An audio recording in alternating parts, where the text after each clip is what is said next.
Hi, I'm Sitemba Siakamela, bringing you hope because it was hope that kept me alive. Welcome to my couch, a space where we share real stories, real hope, and real impact. If you're not yet a subscriber, which I think you're not because this is episode 1, now is the time to subscribe. Make sure to click on the notification bell and comment what you think is coming up next. On the couch today. Whoa. Ungubani Sisi. What's so special about you?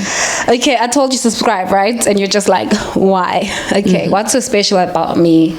Ngingubani. Who am I? I'm Sitemba Siakamela, born and bred KwaZulu-Natal.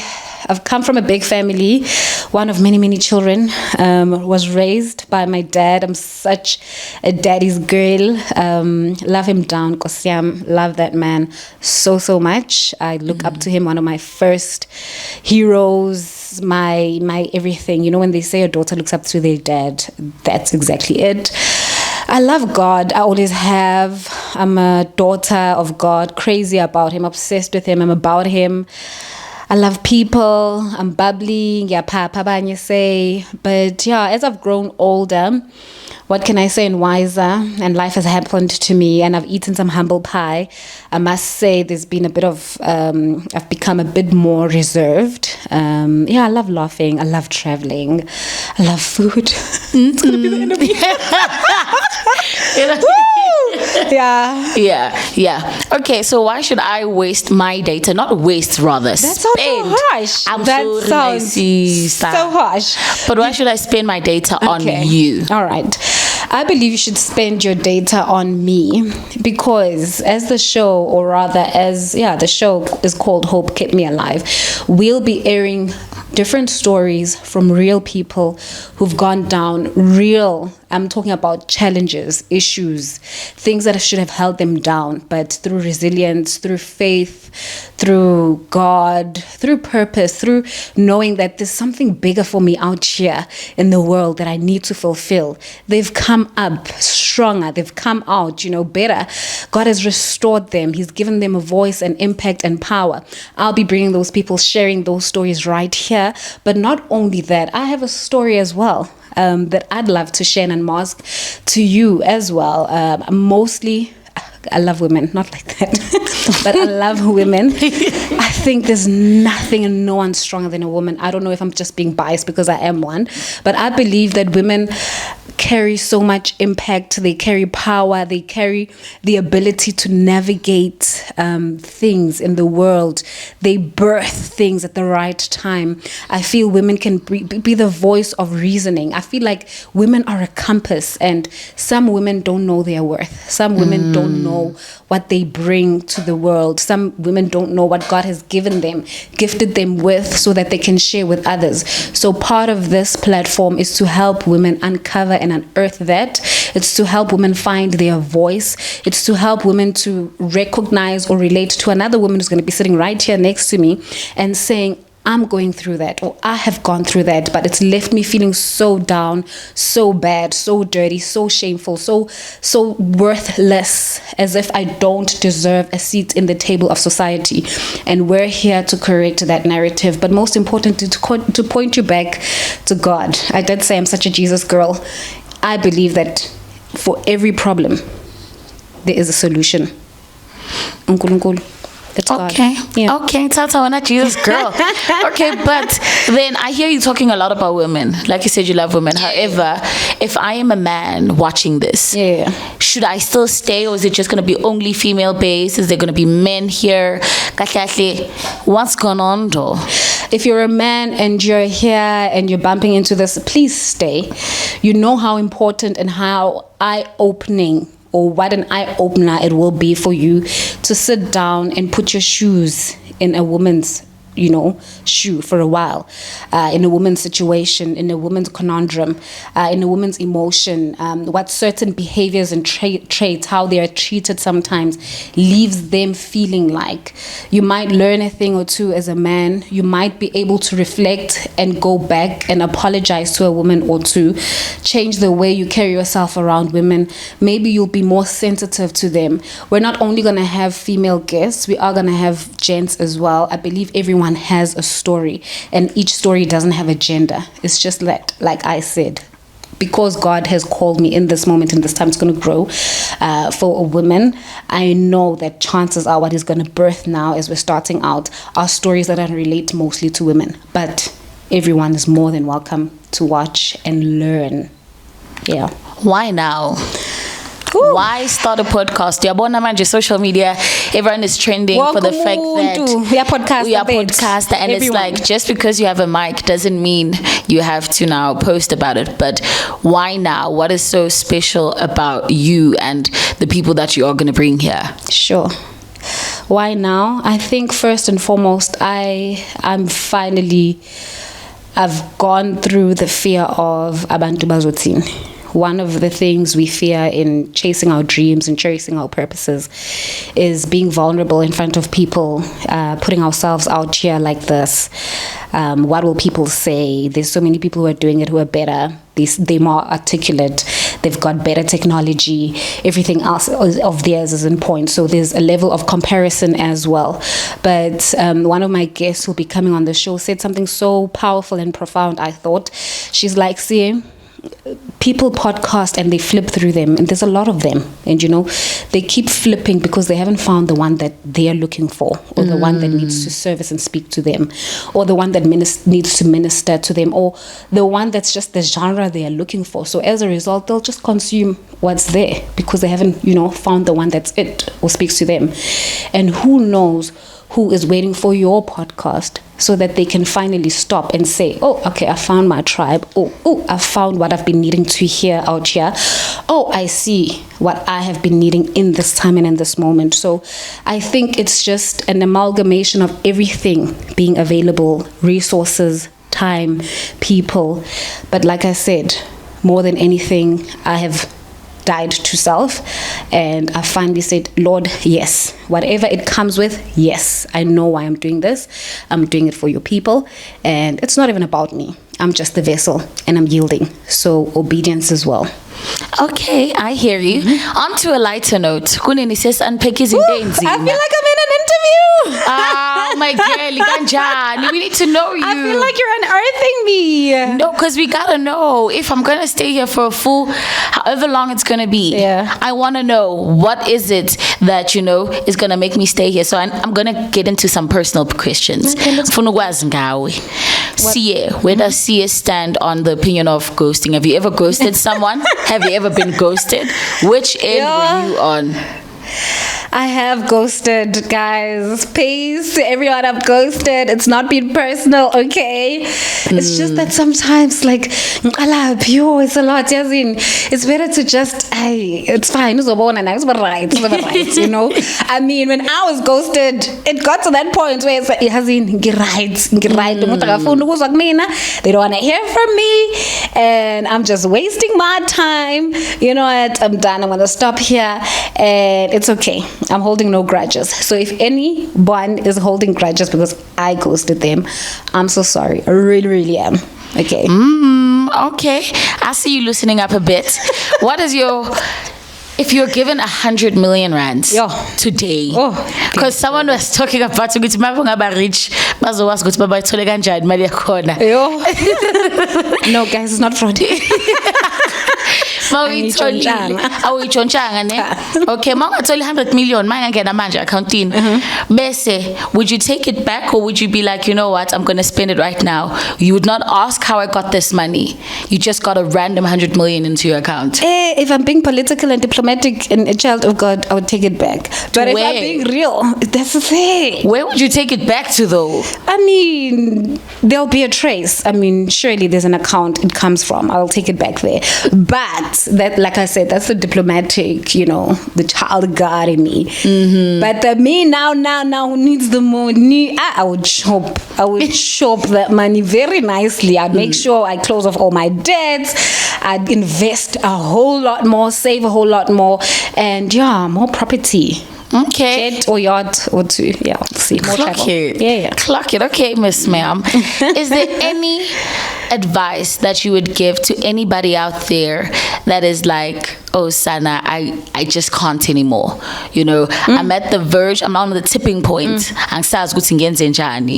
You know, what's the advice that you would give to that specific individual? Gender aside.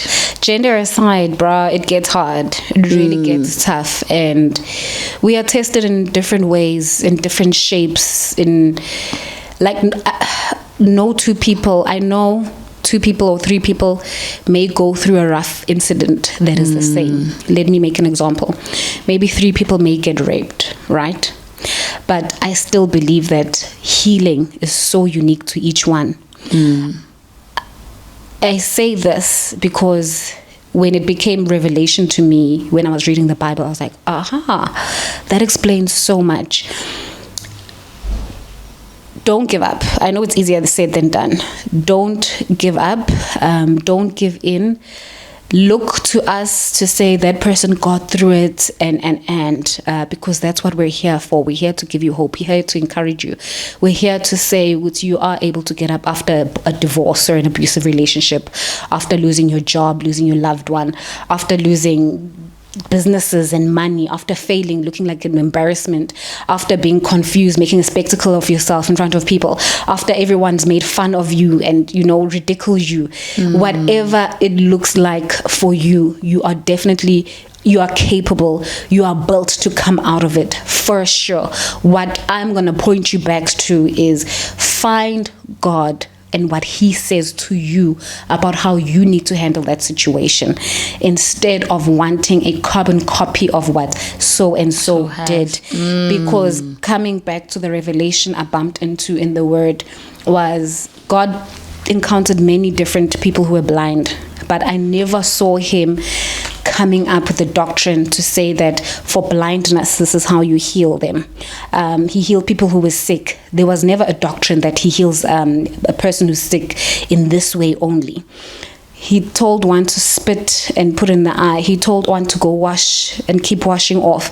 Others, he say, continue walking. So the true antidote of whatever you're going through is going to be found in Christ first and foremost, and he's going to give you the blueprint of how it needs to look like for you, what healing needs to look like for you, what restoration needs to look like for you. And when he gives that to you, be so liberated in the conviction of what he has said to you, that any other voice that wants to come and stand against that should not be louder than the voice that you're hearing from God, because you will get flack sometimes in how you resolve and do things, even when God has given you the go ahead. So be resolute, be strong, be resilient, be rooted and anchored in your faith in God, and find someone, even if it's just one person who's going to love on you, who's going to support on you, who's going to listen to you, who's going to cheer you on, who's going to help you wipe your tears with you. It helps. It goes a long way. But if God has put breath and air in you, if God has allowed you to see another day, I promise you, it's for a purpose. It's for something. It's for someone. So don't give up. Don't give in. Let hope keep you alive. I promise you it's worth it. Yeah, that's what Okay, Miss Ma'am. Yaguza, Jesus this, Jesus that. Yeah. However, have you always been Miss Ma'am or Guti? Everything is about God. Because you know, good a stereotype out here where it's like, yo, Sana, it's always the people that are speaking about God. However, they're not living about it. Was this thing what's this about, Sana? What is this about? And when did it start? I'm smiling because as you're asking the question, I'm taken back to when I was a child. I don't know how young. So I was a sickly child. I had asthma growing up, and I had so much time when I'd have asthma attacks where I'd stay up at night, where I'd be alone because everyone would be sleeping in the house.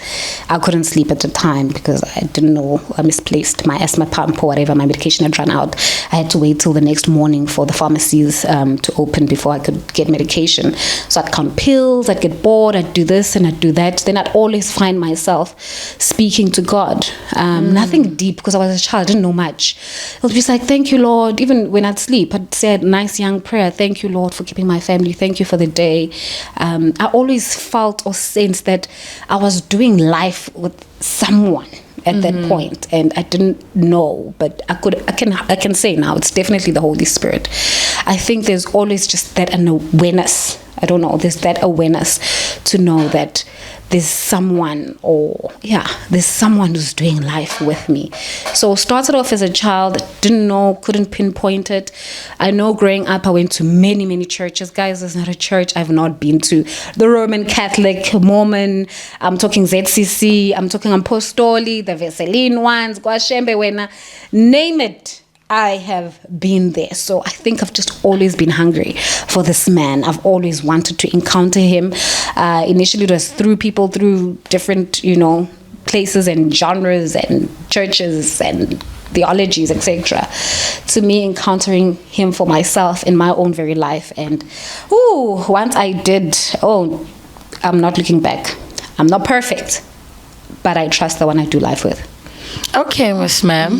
So ngiyakuzwa, September right now. Yeah. Stats, married, divorced, single, dating. Ugepi. Why are you asking? Are you asking because for a I friend? think Bugele, and I'm thinking, you know what? Actually, Gibona umshado. As you can see, I don't know. Zoom in. Niabona. Okay. Don't be fooled by the jewelry. This finger is very empty. Okay. Very available. I'm on the market. I'm not. What's the word? You're not a divorcee. You're not a widow. Are you single to mingle or? Okay, I have gone through divorce because that's one of the stories. In fact, let me be honest. Hope Kept Me Alive was birthed then. It was birthed to the lead up of my divorce when I was married, and it's just been time. It wasn't yet the time, and now's the time. So yes, I have gone through divorce. I am not a divorcee because I don't want to be identified or labeled as that. It's something. It's a painful experience that I went through, and man, I wish it upon no one. It's sad that we're living in a time and where I feel like divorce is starting to be glamorized. I don't know if I'm the only one who's feeling like that, where I got divorced. It's almost like others are getting married just to get to the part or the point of divorce so that they can tell their story. And I've never been that person, never wanted to be that person. Yeah. I mean, I never wanted a lot of things for myself, but here I am today, some things you can't run away from. But the question is, what are you going to make out of it from the lessons you've learned? So for anyone and everyone, hearsay, rumors, questioning, yes, I've gone through a divorce. I was married. I'm currently very single and I'm ready to mingle. Oh, okay, Miss Ma'am. Okay, Miss Ma'am. Small one comment section. No, guys. No. Yeah. Yeah. Okay. I'm ready to be booed up. Okay. So you love love. Oh, I'm a typical girl. I love. I believe in love. I love marriage. I believe in marriage. It's such a beautiful thing. Such a beautiful institution. Oh, I love it. You love it a lot. I love it. Okay. So we're about to come to, my last couple of questions for you. I'm not grilling you too much. I just want to know. So, what is the reason for me to come back next time?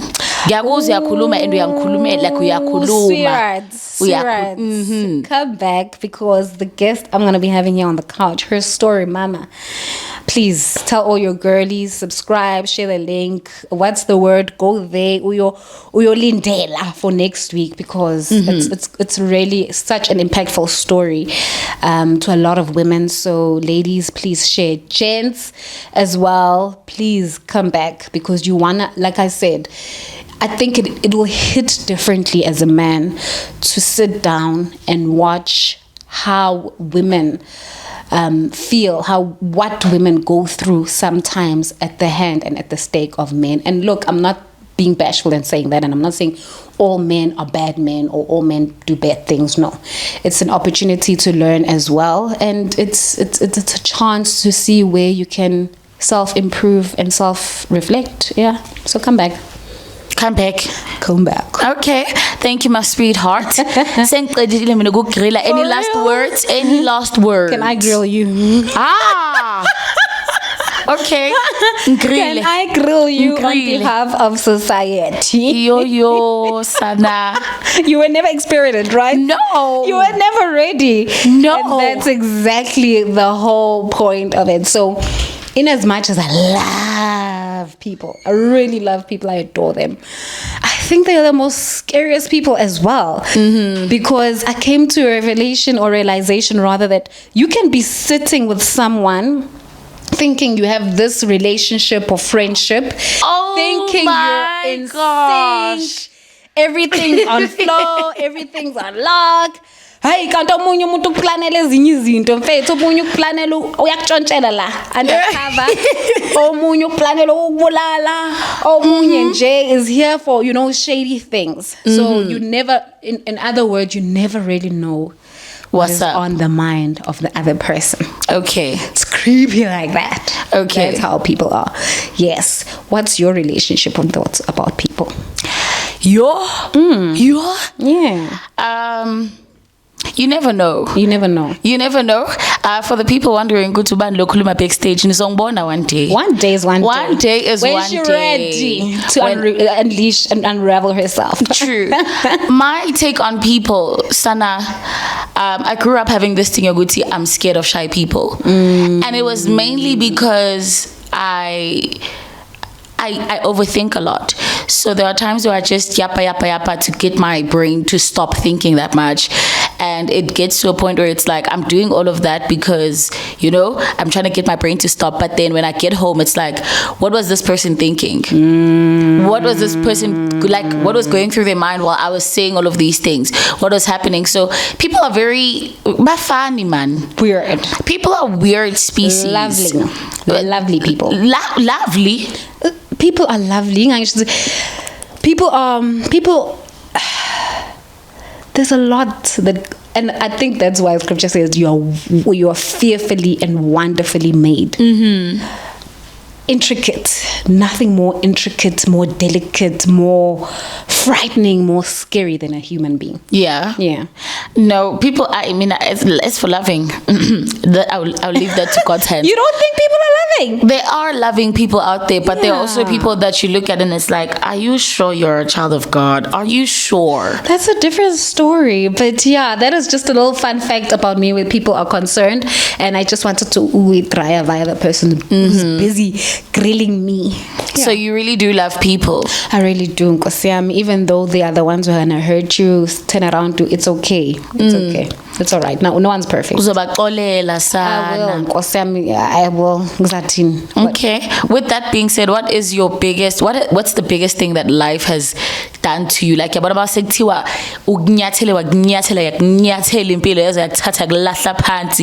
but you still, got out of that. What's a lesson that you learned from your darkest time in life? The lesson that I learned in my darkest time. Sure. There's been so many. Yeah. I think the biggest one that I've learned is there's no way that's safer. There's no way, regardless of the pain that might surround that specific time, place, situation happening in my life, but there's no way better, safer than to be in the will of God, even when I don't understand it and it doesn't make sense to me. And there are moments where I'm just like, why do I have to go through this? Like, what's the lesson in this pain and this hurt? I'm in His will.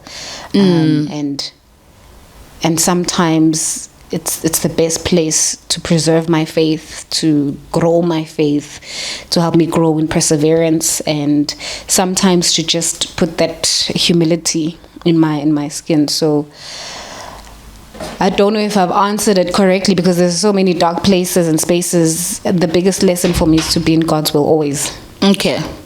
Is that your biggest lesson out of everything? I don't know. There's so many. It's hard to think of one. Okay. Specific one right now, but guys, don't stop even when it looks hard. Yeah. I think that's another one. Don't stop even when it looks hard. Don't stop even when it feels hard. Don't stop even when it doesn't make sense. There's so many moments where I just felt, Lord, this is overwhelming. I'm confused. I don't even see the point of this. Asiyekeni. And I'll sleep feeling like that. I'll sleep feeling like really believing in that. But I'll wake up the next moment and it's like, get up. Let's try again. Let's keep going. So definitely resilience and getting up and keeping going. Don't stop. Johnny Walker. It's true. Not endorsing them. Yeah. Not endorsing them, please. Okay, Miss Ma'am. Last thing. Would you rather go 5 days without bathing or 5 days without food? Okay, no, actually, I'm going to leave the food aside because I know you're going to say without food. Yeah, I know you're going to say without food. Now. No, we're not going to the food part. Okay, so 5 days without bathing or without the word. Hey. Let's be honest, we all did it during COVID.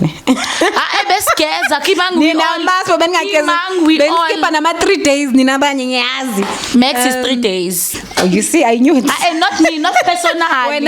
Definitely 3 days minimum. 5 days is a lot, guys. Yo. Yeah, the word, guys. The word is here. Yeah. It's here. Yes, not all of it, but there's words, there's Bible verses that you are anchored in, and they will carry me for 5 days. I will bath and I'll catch up on my word on the 6th day. Okay. And then if you weren't, actually, I didn't even know what you are. What do you do, Miss Ma'am? Guys, why is that important? I live. Okay? I live. I live. Seriously, ngiyaphila. You're just What do I do? What do you mean? What's my occupation? What is September outside of this podcast? I'm a businesswoman.